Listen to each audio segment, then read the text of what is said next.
Hello, YouTube.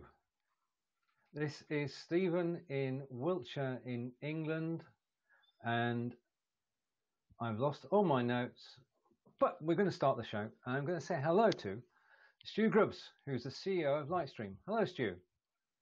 Hi, thanks for having me. It's brilliant, and I love the fact that I'm on the screen now. I can see the output to YouTube. I know that we're live. I just want to say thank you, first of all, because this is quite possibly, we've got an advert over here about quite possibly the best lager in the world. Well, this is quite possibly the best live video system in the world, and I congratulate you and your team. So I want to start on that note because this is Wow, amazing thank you. technology. So my first question is, how did you get started in software? My big start in software, big start in software was this product. For me, I got started, I guess, I played around with a lot of things as a kid, definitely in high school and in college. I went to school for computer engineering, but I ended up doing very different things for a career. I ended up in hardware most of my career. I was Ah, in video game hardware for as long as I can remember. And but mostly surrounding on how to make a product great and how to tell its story. And when my co-founders started working on this idea, they asked me to join them, and we've been working on this for now 3 years or so. Yeah, coming up on well, three yeah, years. because when you first started, it was the gaming industry which drew you in. Yeah, yeah. At the time, the majority of the content, live video content, live streaming content that was being created and consumed was Twitch TV, and we were all in the gaming industry, so that's where we started trying to solve the problem. It wasn't until about a year into the company that Facebook would launch Facebook Live. So Wow. yeah, it took. We definitely started focused on gamers, and Yeah. now we're focused on well, producers like you. Yeah.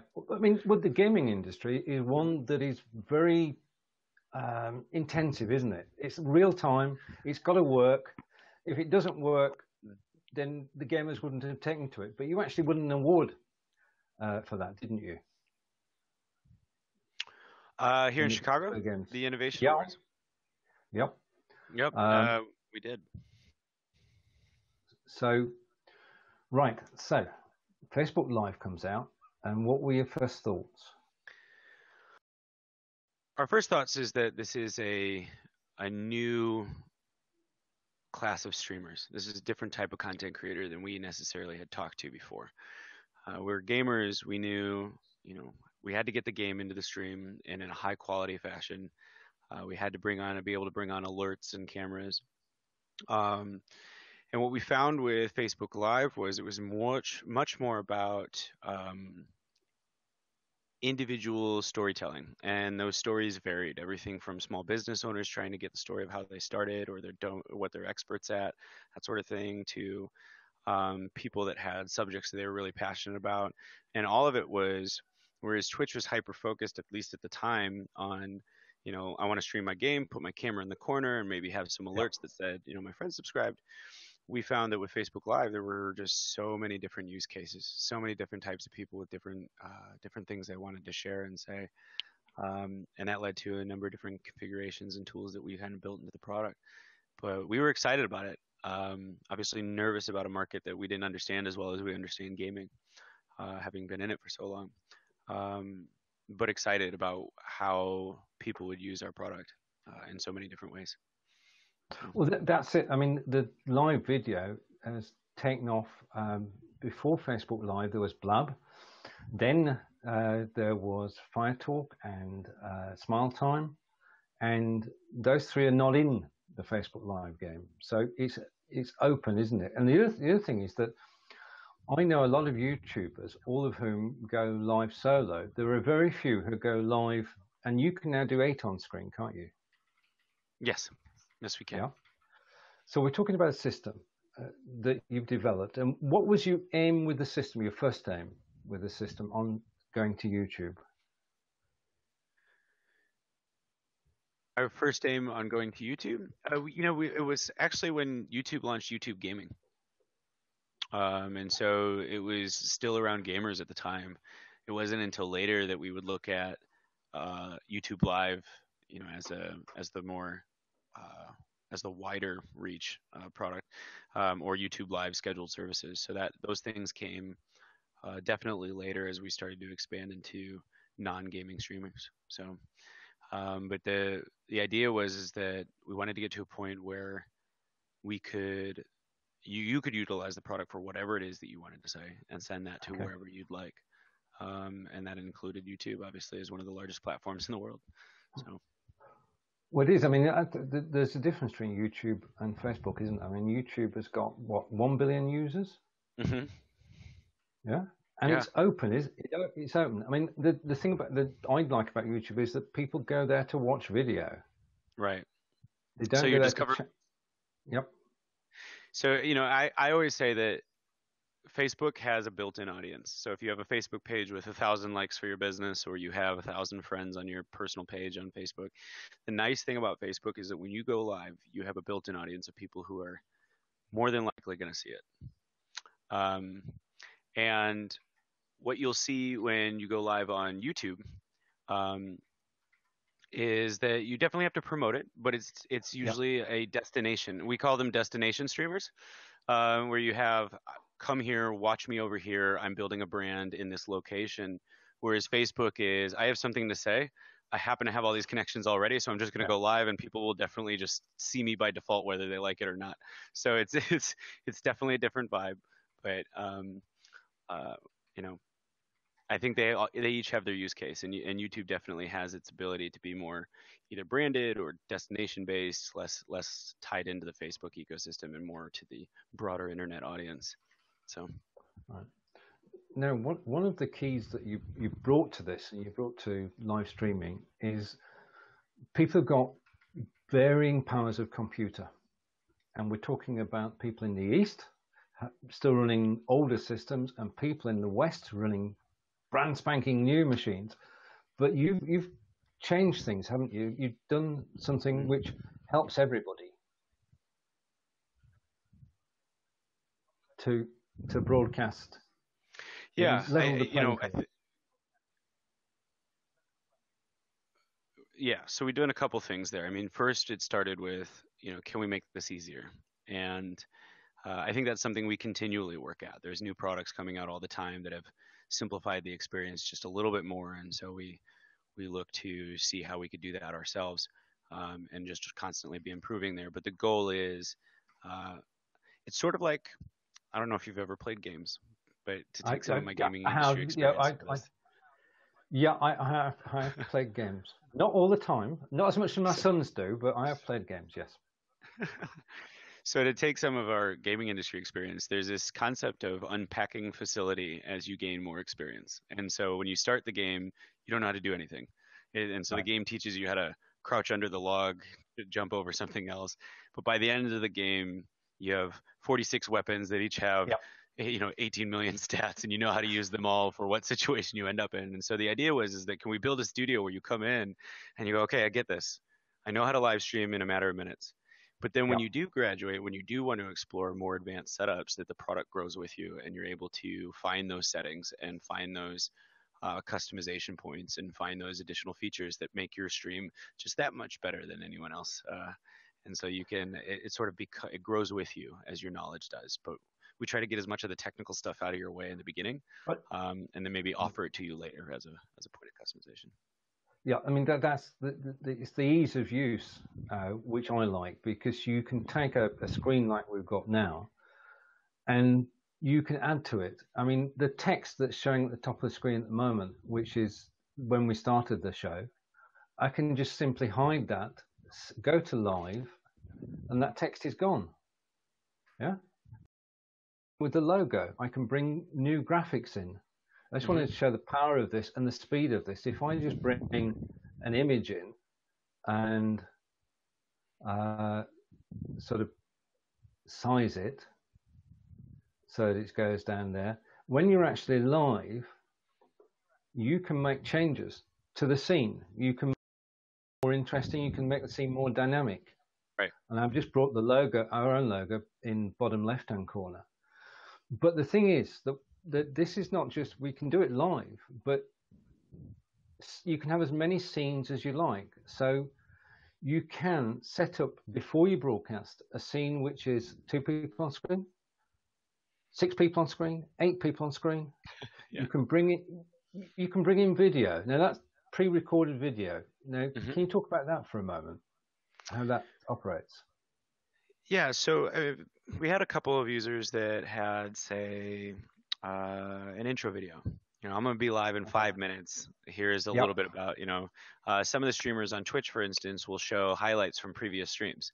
Moments like, I don't know, just special moments or whatever, and they'll put those on loop as sort of a highlight reel in preparation for, I'm about to go live. Look at all the stuff that happened last week. You're going to enjoy the show. You have people that have maybe sort of like a break point, in the middle where they put something up, or it's used for just about everything. We don't like have some of the high production things like if you're familiar with what a stinger is, and it's sort of when you're watching a football match and it just zooms in and then zooms out and then you're like on a different scene. And so we don't have those, but the video clips allow us to provide a little bit more dynamic to the stream. And we're looking in ways to bring in stingers and things like that, but obviously that's geared towards I think a very advanced production team than we're focused on right now, which is really everyone else that wants to feel close to being a professional without necessarily having to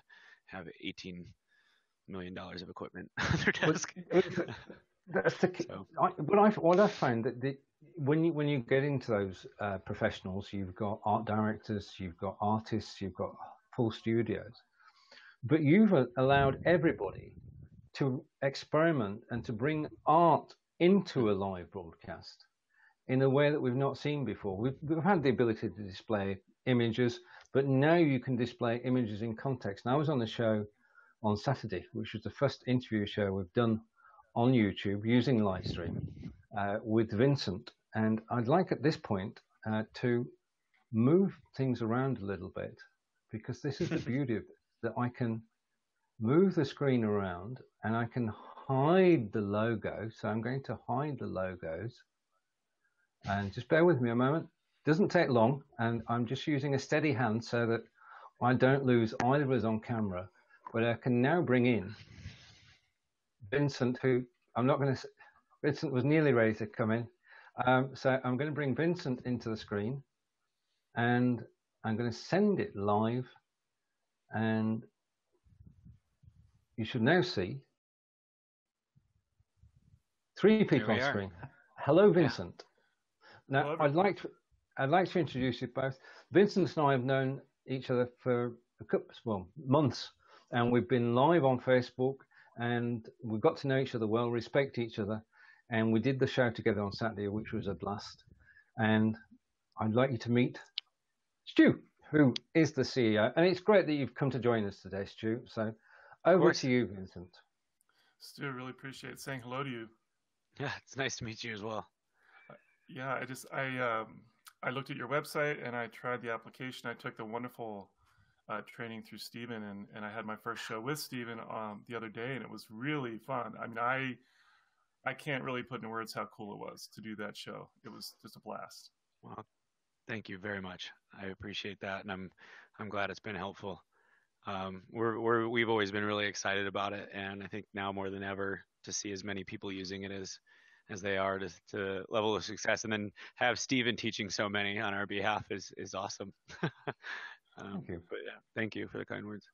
Yeah, because I mean, seeing the Innovation Awards that happened in Chicago last year when you were called Infiniscene, your working name at the time, what a great thrill that must have been for you. And I think that people are just beginning to see the power of live streaming, and I think Stephen's a big part of that. So to have you guys with your gaming and really having to, that's a true test, right? To be able to make a live stream where people are gaming. And I made the comment to Stephen, it's literally like a matter of life and death when you're gaming to have a good processing happening. Oh, yeah. Yeah. No, you're absolutely right. And that's, we had to focus on keeping the amount of resources being consumed on the gamer's machine to an absolute minimum.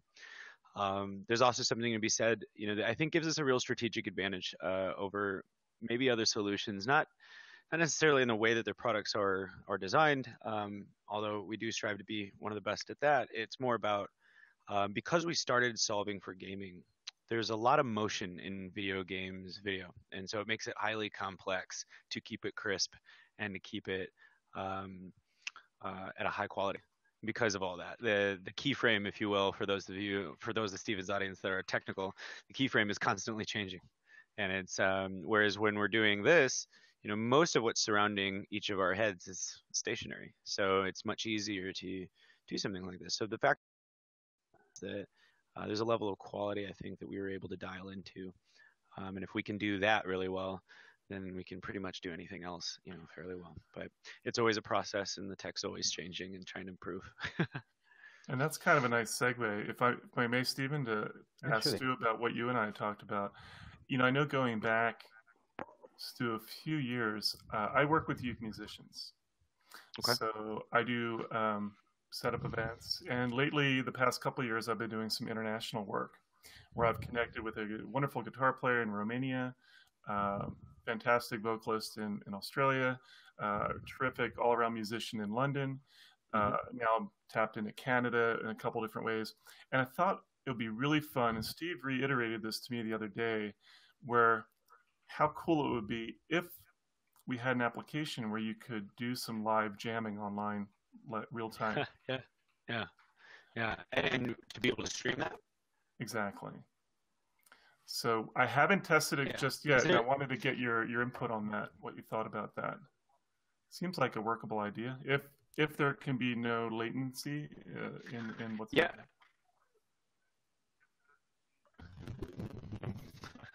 Which is always the neat trick. I'm sorry, the mic went out there for just a moment. I'm sorry. Yeah, is there a slight delay? It's actually sounding a little bit warbled, your microphone right now. Let me it's this headset sometimes, so let me try resetting it real quick. Okay. And Vincent, you still there? Yeah. All right. Okay. While Stu comes back, then I'm just going to take Stu off stage and send to live, and it's at the moment. And I mean, I'm just blown away by this because, as I said, when we did the show on Saturday, it just went so smoothly, and you were able to pre-set up all the scenes that you wanted, and you had 7 scenes, didn't you? I had 7 scenes. Yes, 7 scenes, and I actually repurposed one of them for the final scene because the setup was just what I wanted for the final scene. So instead of making a new scene to end the show, because we were working the show, I was like, oh, what's the final scene going to be? And I looked at scene 1. I'm like, oh, we can reuse that scene that we used before. So I made one small change to the scene, then made that the active scene, and then we wrapped up the show quite nicely. It was so much fun setting that up. You can be so creative doing this. It was just really, really fun. And at the same time, I'm really impressed by what LightStream has done because it's got a simplicity to it where they make the comment where they want you to put your time and effort into being creative and having fun. So it absolutely worked for me. And that was my first show. And I think there's many more to come. Indeed. I'm looking forward to watching and how inventive you are and what use you actually make of this platform. Because you're unleashing, Stu, a lot of potential that we've not been able to use on video before now. And we thank you for that. Absolutely. Now, Vincent and I are concentrating on YouTube, but do you have plans in relation to Facebook?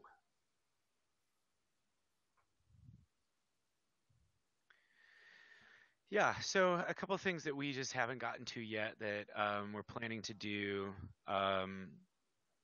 very soon, actually, is the ability to bring in Facebook comments.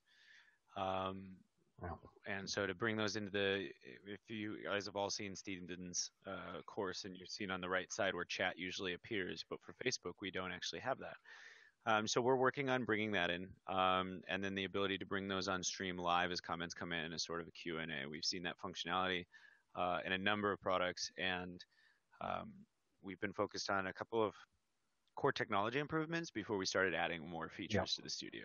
We wanted to sort of the quality of service to go up before we necessarily added any new functionality. So that's coming soon.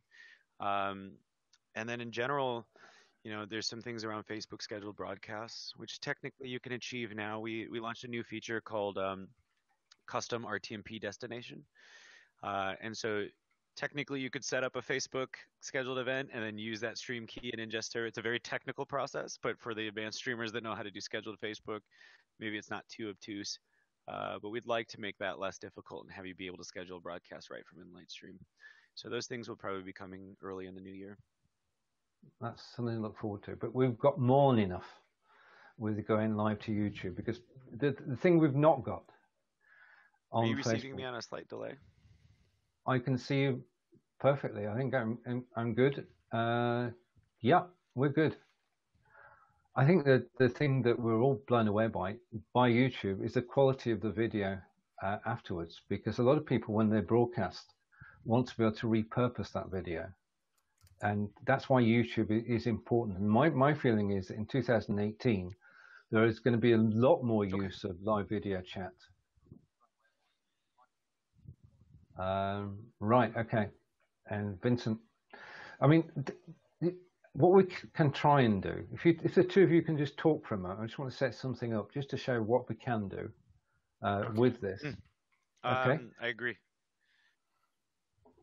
Yeah, we can talk. Absolutely.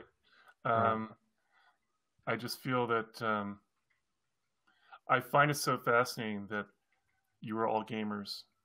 And just to reiterate the fact that really you had, it's so exciting that sirens are going off just even talking about it.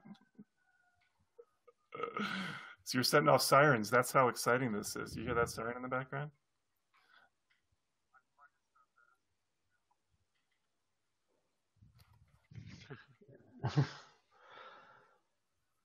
So, well, you would like us to continue to talk, Steve? Oh, yeah. Yeah, we're in Chicago. We are downtown, so so cool. Quite a few sirens from time to time. Yeah. Right. Sorry, Vincent, all yours at the moment. Well, again, I'm going to really look into how we can do some live jamming online. I've done some videos where I had a local musician here in Colorado work with a London guitar player, and we actually did a couple music videos together where if you were to watch the first one, we did the Guns N' Roses song, and you wouldn't know the finished product that they were actually 5,000 miles apart and had never met in person. Just the way that we filmed that, I think it was really interesting. What actually happened from that is they used that video as an audition tape to be on Little Big Shots television in the UK. Really? So Emma from Colorado actually flew out with her mom to London and met Lucy Gowan from London and her family in person. The first time they met was on Little Big Shots filming the show. So they're really close friends now, and they've actually met, which was the goal. So it's pretty cool how doing things online can lead to real friendships and real wants to travel to meet each other in person. That's certainly the end goal, I would say. Yeah, that's pretty fantastic. And to go back to your idea around musicians collaborating, I think if we can get the latency into a place where a group of people, music would be hard. I mean, it's just that the timing has to be so right for it to not sound like a mess. So we would have to really nail that in terms of making sure that it all comes in at the same time. But it would be really interesting to have something where, I've been a musician since I was, a teenager. And so the ability to play with buddies that don't necessarily live in the same location would be kind of a thrill, especially to do it live. What instruments do you play? Well, I started on way back when on the clarinet, but to this day I still play guitar and I sing and play bass guitar, and then a bit of production here and there, but that's about it. Terrific. So if you had a drummer, let's say you had a drummer in Germany, and they were laying down a beat for you, it seems like even if there were, trying to think this through, even if there was a slight delay, as long as it was consistent and you were playing to that, what you were hearing would be consistent, and you could play to that, would the end result be a unified track, or would the viewer see something where you're both delayed a little bit? I wonder about that. Interesting. You'd have to write something that understood, how many milliseconds of display, line them up on the server, which is not technically infeasible, challenging to be sure, but not infeasible. So it'd be interesting. Have you ever tried it over something like Google Hangouts or Appear? Have you ever tried playing? I haven't tried it yet. I think it's really worth doing that. I think we've been focused on the pre-produced sort of music, doing it that way. But yeah, I think it'd be worth a test to line that up. It'd be interesting. Yeah. I would like to sort of invert the question to you guys, which is, you asked me what's coming, but as people using our product, where do you think, or what do you think would be most valuable to see sooner rather than later for the people you're interacting with, for yourselves? Well, let's go through the tick list of what you've already got. Is you've got recorded video, you've got text, you've got images, you've got screen sharing, you've got tab sharing. All those are here. All those work perfectly, and Vincent and I can attest to that. The comments are here. We can see the comments that Tish and everybody is making. The one addition there would be to actually feature the comments on the screen here, because you've got the feed coming through. If you could feature the comments on the screen, and that, you've got I can see the live chat, and can you see the live chat as well, Vincent? No. If the live chat was available in a window, that's the only thing I would ask for. Vincent, over to you. That's actually that's true. Sorry. The live chat is supposed to be.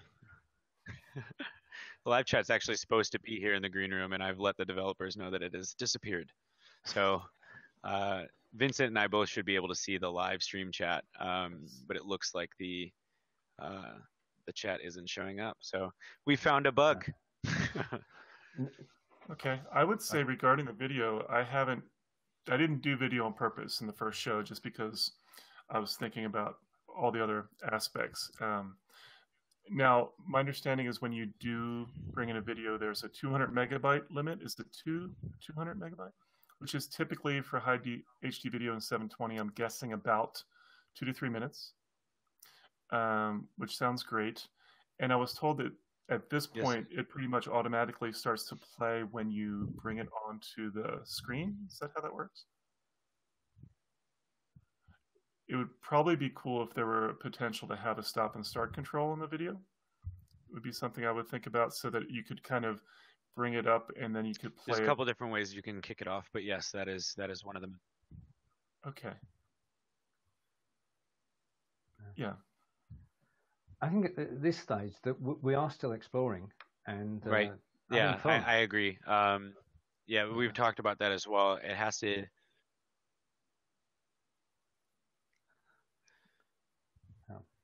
Right now, you said so yeah, there's. No, go ahead.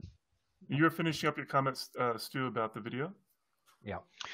So there's some challenges around when you play it live in the browser, that happening on stream at the same time, because we aren't downloadable software or local software. The way that we work sends instructions. So when you add a video file and then send that to our layering engine, which sends it to Facebook, that's why it kicks it off as soon as it sees it. We can set instructions for when it plays, but live control of a video is something we definitely like to get to. And it's more likely coming in a different iteration of the product. But I definitely see the challenge there when you want to just show a quick clip, or you want to be able to view something with your guests. So we're going to work on that. I think there's a couple unique ways we could do it. Maybe even utilizing YouTube's own video system, for instance, like watching a video together. So we could bring a YouTube video into the green room, and then we watch it together. And so maybe that would be better. But we'll get there. I like that idea, though. I appreciate that.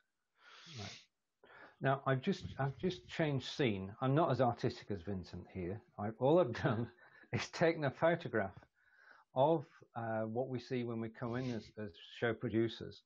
And could you just give us a sort of mini tour, Stu, whilst we're here, and then we'll switch back. A mini tour of this the screen that we're in at the moment. You consider we're in the production studio. Well, I'll go for it. Oh, okay. This is what you see when you're actually producing a broadcast with LightStream. First of all, at the bottom of the screen, you can see the scenes, and I've got 4 scenes set up. Then above that, I've got Stu and Vincent and myself on camera, and I can alter that. I can move things around. On the left-hand side, I've got the assets that are available, and I can set different layers. I can bring on text. I can bring on graphics. I can integrate and play, as Vincent said, play a video. And then I can do all that in the background, and then I can just press one button, and it goes through to live. And I think it's magical. On the right-hand side, I can see the stream playing. I can see the comments that are being made on Facebook, and I can reply. It's on YouTube, sorry. The comments being made on YouTube, and I can reply to them. And it's all in one screen. I'm nowhere near the YouTube channel. I'm not watching it live. I don't have to watch it live. Everything is integrated into this one page, and you're in control. You can produce the show. You can bring up to 8 people on screen. Now, we've got 3 today, and my aging PC is more than happy. And I want to come to that as we switch back to the normal view that we had a moment ago, because I just wanted people to get a sense of, it is really simple to put together, isn't it, Vincent? Very simple. I mean, I have had some prior experience in doing some graphic work for events and so forth, and it's all a matter of doing it. You know, I think it's really workable. It's extremely workable to just have fun with it. You know, I think that the main thing I would say is just to allot some time to be creative and to just have fun with it and get them just the way you want them to look. And I think that other than that, you know, bringing in the guest during the show and putting them into different scenes is something you can do offline. Like while the guest is speaking, you can listen to what the guest is saying. And then it's simple enough. You can also resize and move the guest window where you want it to be. And obviously you leave that space when you're setting up the different scenes with the different elements for that guest to be put in. So you know ahead of time where you're going to put the guest and how you're going to size the guest. And have fun with that. I tended to, when I did the show with you, I would move, like we'd be up top with the one scene, then the next scene, like we'd be reversed, or you'd be in top, or you'd be larger than my screen. It was pretty fun to do that. And just as Stu mentions on their site, the main thing is to really make it a fun experience. And I think that when you can do that, that people are going to respond to that. Yeah. Actually, I had a question for you, Stephen. I noticed, was that a screenshot you were showing of the studio, or was that a live screen capture? No, that was just a screenshot. Got it. Basically, I took a screenshot earlier, and then I put the 3 of us in within a few minutes. I was able to put the 3 of us on screen, and then just switch scenes and go to it. Nice. So nice. no, I just noticed that the chat was a different chat than this one, and I was. Indeed.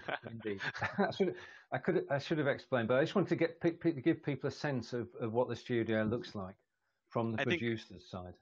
And I think one of the ways that we're planning to make it easier, as soon as we can, again, focused on core technology and quality of service, I think is always going to be our focus. We want your end result to look as good as we can make it. But in between those improvements, we'll add features that make it easier for you.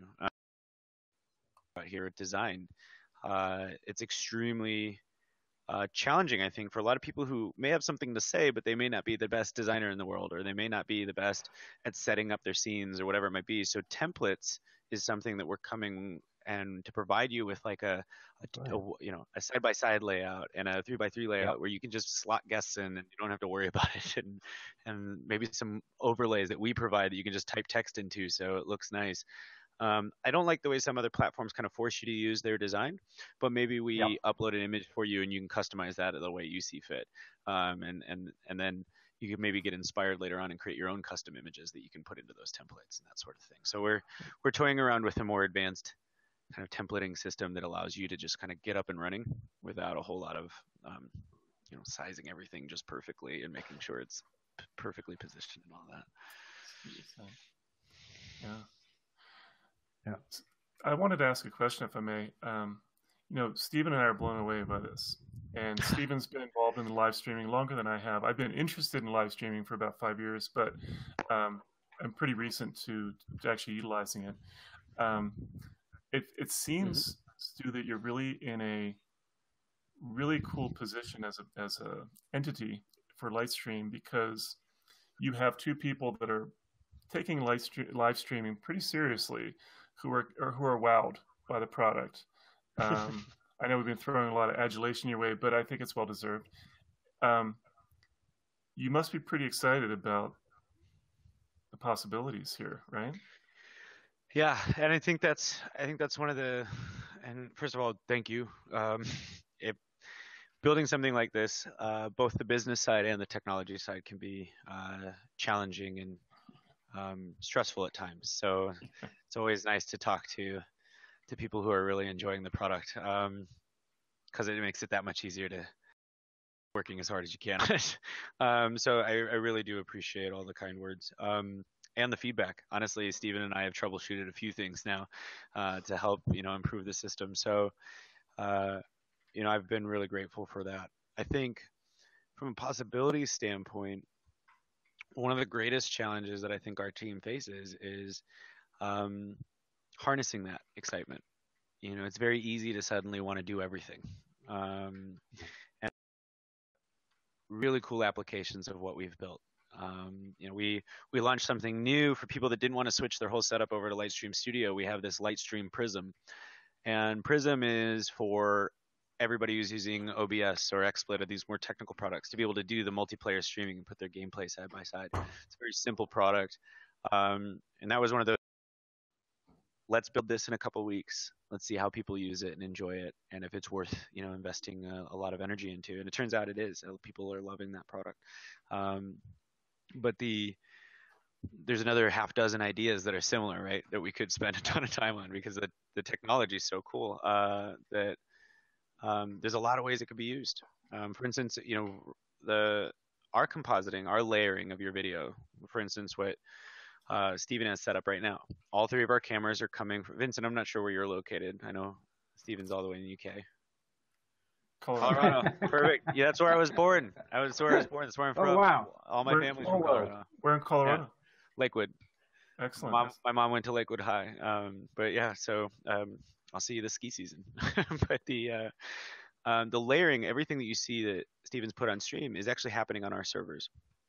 And there are people, or rather other businesses, that do that. But one of the things, you'll notice with another piece of software that I think Stephen has used from time to time, Chrome actually is doing all the layering together. So it's putting a decent amount of stress on the user's machine. And so there's, but that cloud layering system you could do so many things. You could send us video from so many different areas, and we could manipulate those in ways that you tell us to, and then send that to anywhere you want. And so the ideas are kind of endless there, and we're really trying to focus on what's the best application of these ideas. We built a really difficult technology. It's great that it exists, but let's focus on the people that are going to get the most value from it. We still believe that to be Studio and Prism, but we are toying around with a few other ideas. So we'll see what the future holds. But harnessing enthusiasm, I think, especially when you've managed to pull something, it can be challenging. Challenging, I mean, for sure. I'm going to make a prediction now. If 2000, it's always dangerous, don't hold me to it.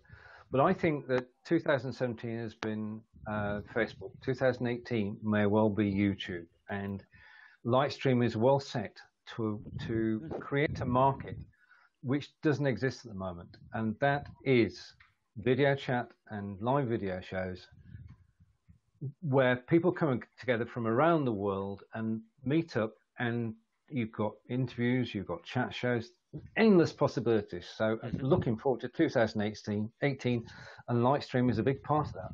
Vincent? Yeah, I would like to think so. I've wanted to live stream for some time, and I feel like this platform is going to only increase the creativity of what I can do and bring people together musically throughout the globe. And let's push the envelope. And definitely, Stu, I'd love to stay connected with you ongoing and kind of give you ongoing updates as to how things are going here, because you can really build community. Yeah. Stephen and I are buds here online. We have not met in person, but certainly we have invitations to visit each other and getting to know each other. So it's very powerful. And so I much appreciated what you're doing. Maybe we should hold a meetup or a weekend creator conference here in Chicago, powered by LightStream. That'd be fun. There's a thought. There's a summer 2018. We'll try to maybe put some plans in it. That'd be fun. I just want to thank you both for your enthusiasm. I really do. And if you the best thing you can do for us is to keep sending the feedback, especially the critical stuff, because that's how we get better. So I'd love to stay in touch. And feel free. I think you both have my personal email. If you don't, we had another fan say I'm the most available CEO that he's ever met with something he uses, but I am stu@golightstream.com. You're more than welcome to email me or tell your the students of your course, Stephen, and to email me whatever you'd like. I'd love the feedback. I respond and read everything. So yeah, thank you. Thanks for being a part of our community. It's we thank you for creating such a brilliant platform. It's been great to chat, and I'm glad that Vincent joined us and put across, hopefully, in the last 45 minutes, the power of LightStream. And the point that I want to make now is simple and straightforward. You go to golightstream.com. I'll put linking afterwards. And this platform is free to use. As a creator, you can come along here. You can create an account by logging in with Facebook, and then the world is your oyster. And you can create, as I've done today, and I'm no artist, I'm just an ordinary guy. You can create a high quality show using LightStream. So, Stu, your final thoughts before we hand over and leave, and then. I think you nailed it. Come try us out. Send us any feedback you might have. We have live support right there in the application if you need help getting set up, or if you have any technical difficulties, let us know. But thanks, as always, to the community for being supportive as we build this out. And Vincent, your thoughts? It's just been a thrill talking with two leaders in the live stream world globally. So to be getting to know both of you is a real privilege, and it's inspiring for me. So thank you both.